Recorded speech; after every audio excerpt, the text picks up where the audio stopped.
Could you explain autoethnography? Yeah.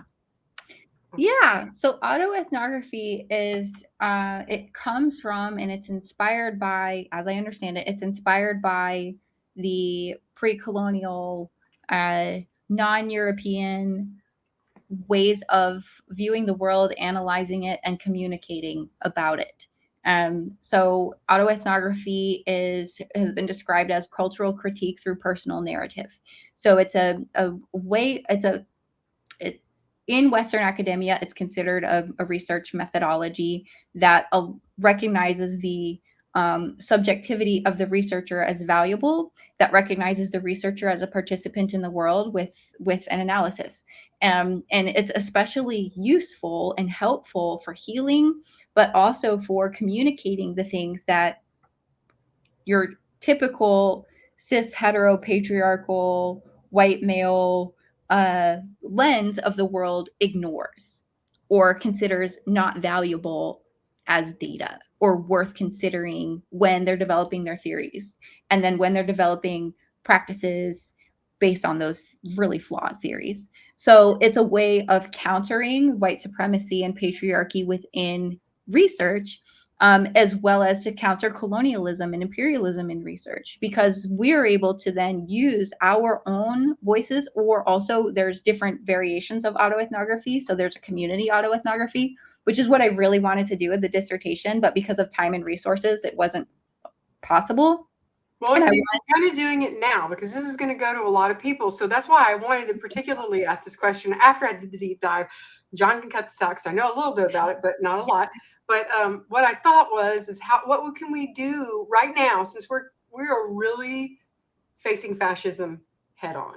mhm. We're probably about to go to a massive war. We might all get blown off the face of the earth. I don't know. But the point is, what can we do right now to maintain some semblance of humanity and value during these hard times? But also, what can we do to decolonize our own minds? That You question. know, that to, to add to that is and this is a little circular, but it comes to this point, is I was talking with a friend of mine who is just the most talented diviner. She's so talented at tarot reading and other things like I that. want a And tarot reading. I need a tarot. I'll get you one. And it occurred to me that on a core base level, I see things through a Judeo-Christian mind. My lenses are basically put on at birth, and then they just keep growing. They become a part of me because I interpret dreams without even thinking about it. I'll interpret a dream or an experience through the lens of a white Judeo-Christian woman. And it's not even a thought. It's my perspective. It's part of like who I am. And so what you're talking about, Robin, is shedding that skin, shedding everything that we have been taught as a tool to perceive the world with, and recreating that from an organic place, which, I mean, unless you take a child and drop it on an island, and the wolves feed it, it's almost impossible without some kind of aha moment. And that has to happen with the parents as well. Yeah. The parents, like me, people shouldn't have kids till they're in their 50s, first of all, because like I would be such a better new mother now, because Me I would be too. like, wait, I don't want my kid to learn that, and I'm really woke or whatever, however you want to say it. And I've always been a very compassionate, empathetic person. However, it's like, wow, I didn't even realize I was looking at the world through that lens. I didn't even know it.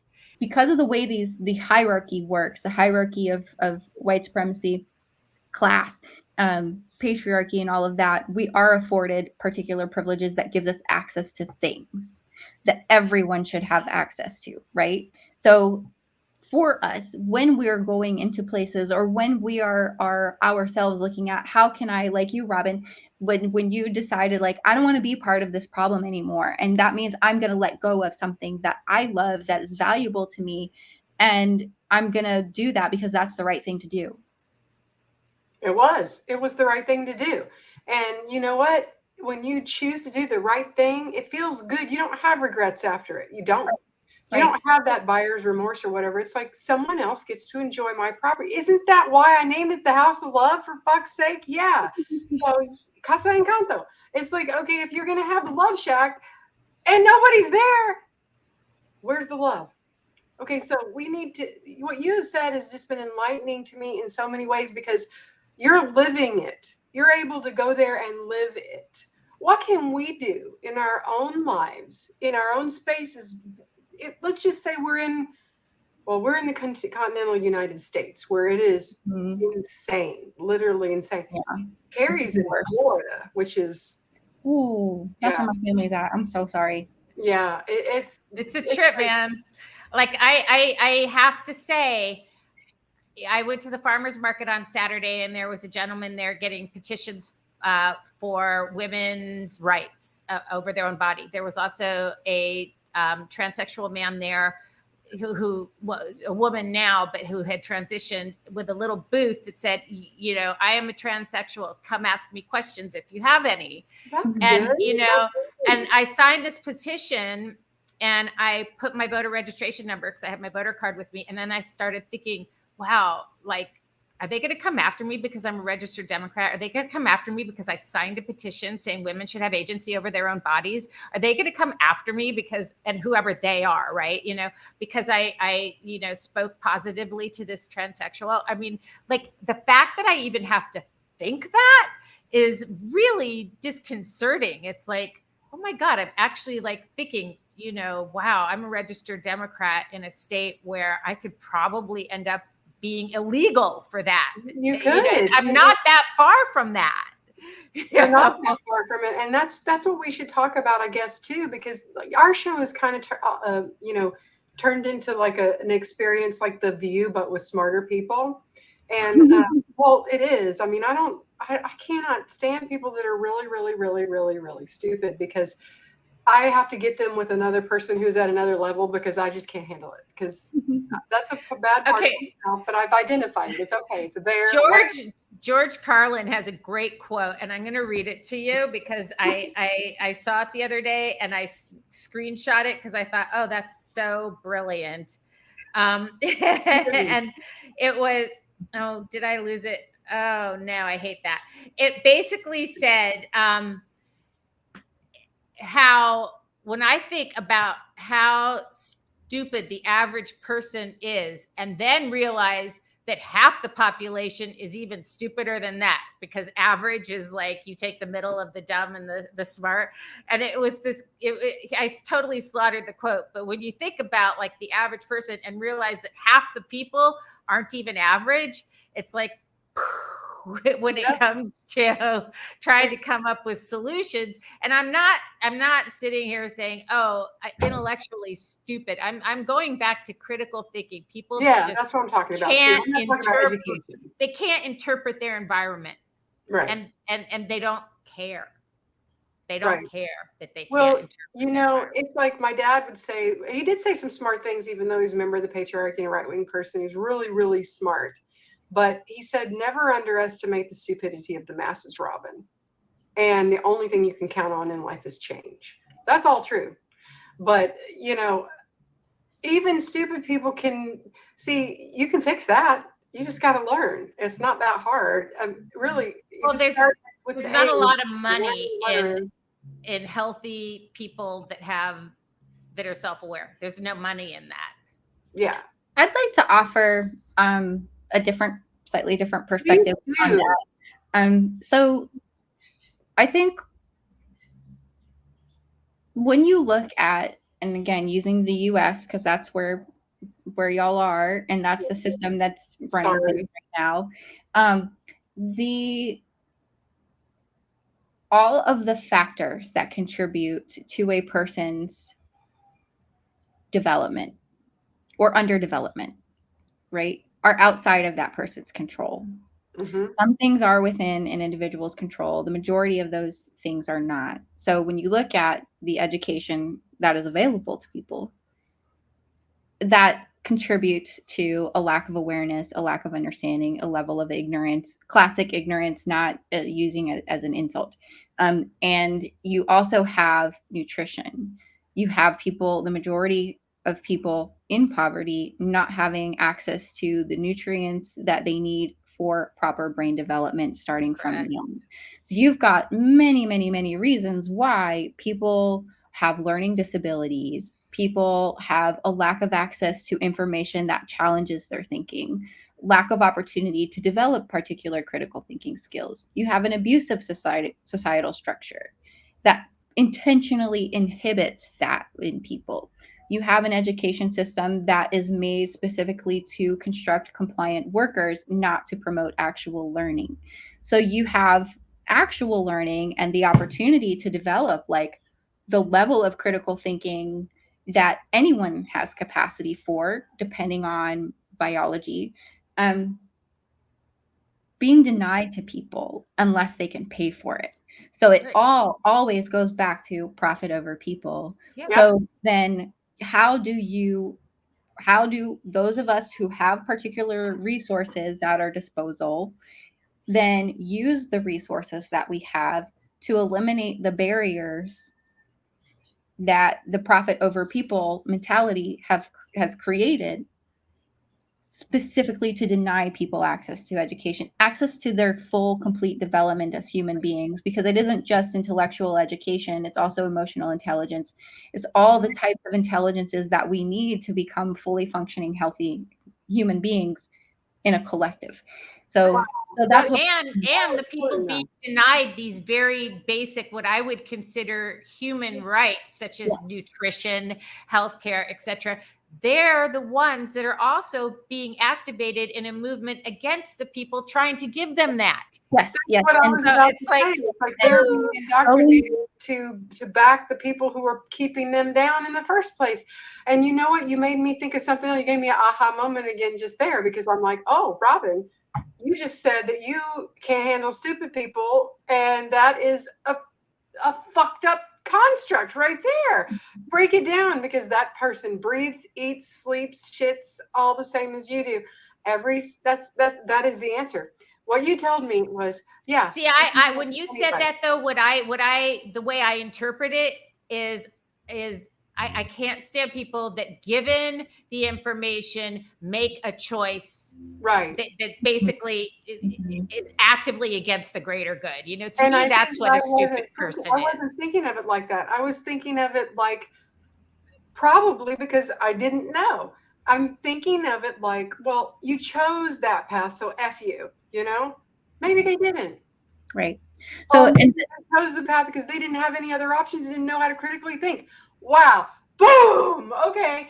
I will be now treating all people equally, no matter how stupid I initially think that they are. But you can't do that though. You can't.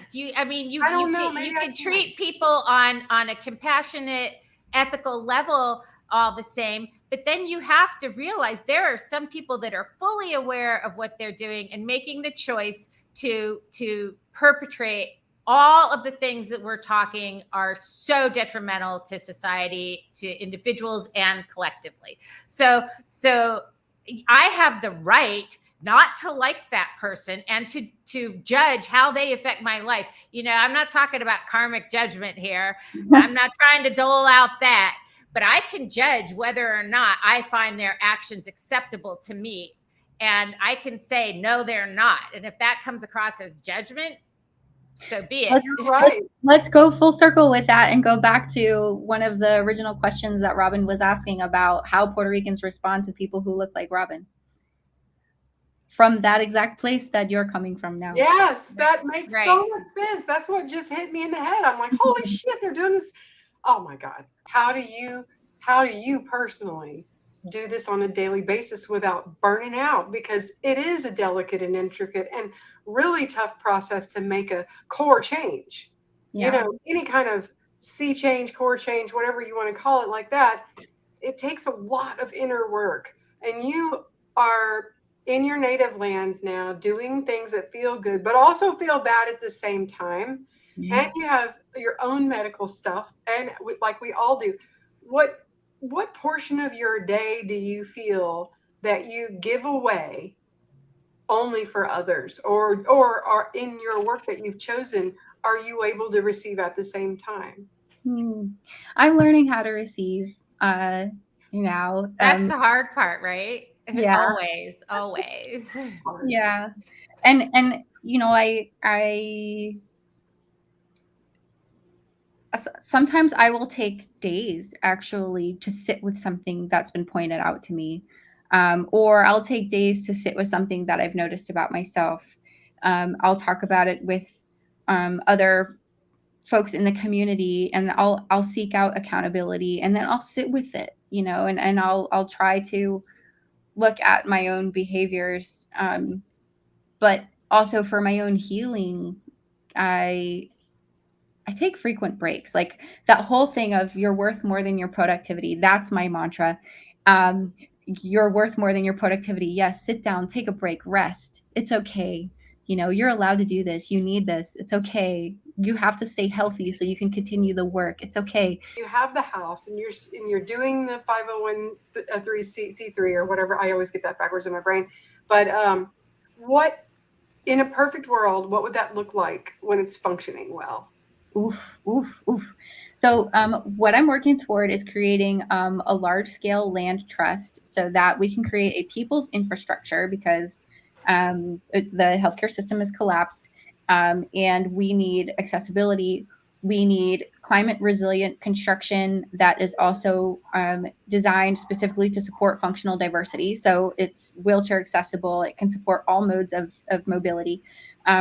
So I'm working on that, on looking for, once we also have a major donor already, who wants to support getting solar on the house, redoing the plumbing, like all of the renovations that we need to make this service available. And then I'll move on to hopefully, another location that can create kind of like a web of support for access to healthcare, but also beyond that, I want to create um, a place that is self-contained, self-sustained, where if when the next time a Hurricane Maria comes through, it can function also as a shelter, where people with medical needs can come and keep their life sustaining equipment running. We can provide long-term shelter for folks who have, displaced because of climate or displaced because of violence, displaced for whatever reason. So these are my long-term thinking plans. But I'm not doing this all by myself. I'm slowly, like as I, continually integrate myself into the community here. It's theirs. It belongs to them. I think a lot of people are still in fear for a lot of things, especially after reading your dissertation. A lot of people are so base level because they've never had any opportunities. They've been monitored and manipulated their whole lives. They're a product. Yeah. They're not just a cog in the wheel anymore. They're the product. Yeah. Earlier, Monisha, you were saying something about like getting to the point of letting go of things like your TV. But I think the start is letting people know that just because that person has a TV doesn't mean you don't get one. It's Yeah. like letting people know that letting someone else have something Right. of value doesn't mean you don't get it. It's Right. about Tell people that, though, Carrie. How do we get people to that? Like well, you said, they're well, coming right from now, Remember this. we're fighting over basic resources. We're fighting over health care. We're being told that, and not even being told, we are experiencing a deficit in health care. And so when you're denied basic essentials, like healthcare is as important as shelter, as food. And when you're being denied things like school lunch and healthcare, of course you become a resource hoarder, and that makes you very defensive and very, very apt to strike out. Mhm. But if we normalize having basic essentials covered, and instead of using them to fearmonger and telling people they're going to be taken away if that person has them, if we somehow manage to get the system to provide basic essential things for everybody and not have that fear that you won't get it if someone else does, that's where we need to just on a ground level, on a floor level, have society. I am firmly in the school of Indiana Jones, not the appropriation of other people's culture part of it, but like the line is drawn at Nazism. The whole idea, the problem, how this all started, in my opinion, is that I think that white people have a proclivity to interpret differences of culture as other and inferior. Mhm. And the notion of empathy is to look at it with equity and say, this is every bit as valid and works for them just as much as my worldview works for me. Pay attention, learn, figure it out, figure out what the differences are, celebrate those. Okay. If you can't do that, if you use the word they pejoratively, then you live and die by that sword. I think that everybody should be given a chance, except anyone who espouses Nazi propaganda. That's the line. Well, that's your hard no right there. Well, that's the point at which I, and I've seen there's this one cisgender YouTuber who says, we get gaslit, and then when we get mad and we attack someone on Twitter, rightfully so, they call our standing up for ourselves and defending ourselves as, woke, as something that needs to be legislated. You know what I mean? There's no sense of proportional scale or reaction. And it's a cynical device used to literally legally marginalize people. And that's the point at which I go, I don't have to be empathetic with you because you are not echoing that sentiment. So I will, the most empathy I will marshal for you is to be like, all right, if it's a war you want, if that's the only language you understand, I'm willing, I would be willing to go to war for what I believe in, which is that you're a piece of shit until you can understand and adopt a sense of empathy. You're a piece of shit until you think like me. See, that's what I'm talking about. That's what I'm talking about. That is a go-to for white cisgender males. Yeah. And I think this is what isn't talked about is that this epidemic of mass shootings, Yeah.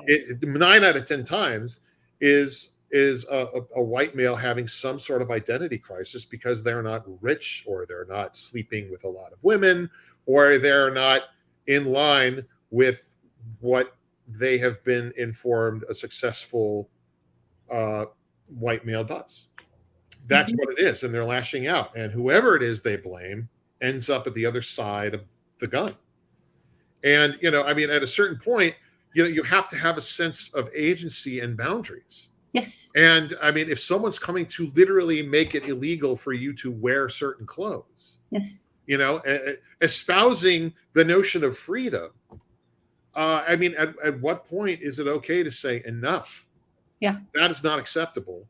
And, wow, so that's it. That's the escape clause is, I think that everybody should be given equal consideration unless you are espousing white nationalist views, at which point you are the problem. I'm with you. And so again, like thinking what I've learned from my perspective, having been in the military and knowing what the military does and why it does it, right? So when the mainstream media shows Palestinians defending themselves, when the mainstream media shows armed resistance to armed invasion, who gets demonized? And then there's a false equivalence of violence that's created, usually, and this happens interpersonally. So when you have a domestic violence situation where someone defends themselves and happens to end the life of the person who's trying to kill them, they're criminalized and demonized for that. And then it's the view of the violence is exactly the same, but it's not. And usually it's the person who is in the oppressor role who stands to gain the most from the violence that they're doing to others, that suddenly they become a victim when they're given boundaries, and they lash out with more violence at those boundaries, and then they receive a real hard line in the sand of, you are not allowed to do this. If we have to restrain you physically to stop you from causing harm to other people, that's what the fuck's going to happen. And that is completely justifiable. And I think particularly in the US, the narrative around violence, when it is justified and when it is not, and who gets to do violence and who doesn't get to do violence, is a particular tactic used by white supremacy and patriarchy to perpetuate its power. Because absolutely, I'm with you. I hate violence. I want peace. I hate war, but I will absolutely pick up a weapon again. I think what we need to be doing in mass is preparing ourselves to defend ourselves, because what's coming down the pipes is going to be very, very, very bloody. They are not going to allow society to advance into an equitable state. They're going to violently stand in the way of that. And that is shown throughout history. And that we can look at the example of every US military action anywhere. That's what's already happening inside the US. So for me, I panic when I have my panic attacks. It's because seeing what's happening in Florida, seeing what's happening in other places in the US, and then seeing, I don't see how people are preparing themselves. They're not. We're going to have the same situation as Germany.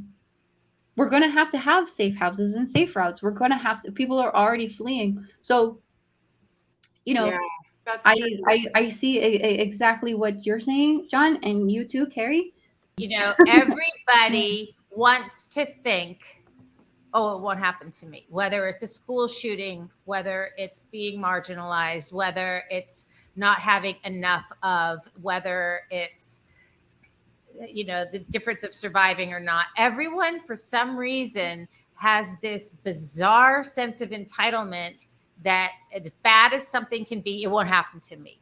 Well, you know what that made me think? It made me think maybe that's why they think we need to make so many people, like Elon Musk wants. Think about it. The only because their reason to have a percentages lot would of go people down. is for war. But There their is no percentages- reason to have massive populations. No, The we don't only need- reason Russia is paying women to have more than 10 children is because that's more than 10 soldiers. We don't need, you know, technology has made it so we do not need 10,000 people in the farm. We have tractors now. We have cotton gins. We have things. We don't think about these countries that want more and more people, or that don't want to have abortion. What are people good for? I mean, other than creating society and whatnot, but the reason to have a lot of them is because that means you can kill a lot of them. So would we be able to have you come back on, or could I have you back to ask these specific questions that are more Puerto Rico related? I would love that. I've really enjoyed spending this time with you all and the conversation. The United States spends more per person on healthcare than other high-income countries, but still has a lower life expectancy. We have poor outcomes relative to other countries. We pay twice as much as any other country. We pay more and get less. My platform is built on me talking about, you know, being in therapy and dealing with narcissistic personality disorder. I don't trust people with my information because I know I use other people's information against them. Name brand Adderall is still available for $290 with insurance. It's the generic stuff that most people can afford that's running low. You know, you have a productivity crisis with the slowdown in Adderall and whatnot. You have a literal healthcare crisis if people can't get blood pressure medication, diabetic medication. These institutions' board of directors gets to choose who gets a liver, who deserves one, and why. That's a common question to ask all transplant patients. Are you fundraising? Are you saying environmental influences rewire the brain? Whatever we do consistently will wire up the brain. Neurons that fire together wire together. It's usually the folks that have the highest IQ who are most susceptible to developing serious mental illness. When somebody has a psychotic break, it's like a heart attack. It's like a brain attack. It takes a long time to recover from that. They all took an oath that said, first, do no harm. I'm really fucking angry. The policies and regulations in place by our governments place people in a position where either they're priced out, they're not allowed to do something with medical doctors, or something that they want to do is banned. So what it does is it forces people to start doing things on their own and learning things on their own. Anybody can learn to be a medical doctor. We're taught not to see ourselves as part of a collective with a lot more power than the small group that created the system.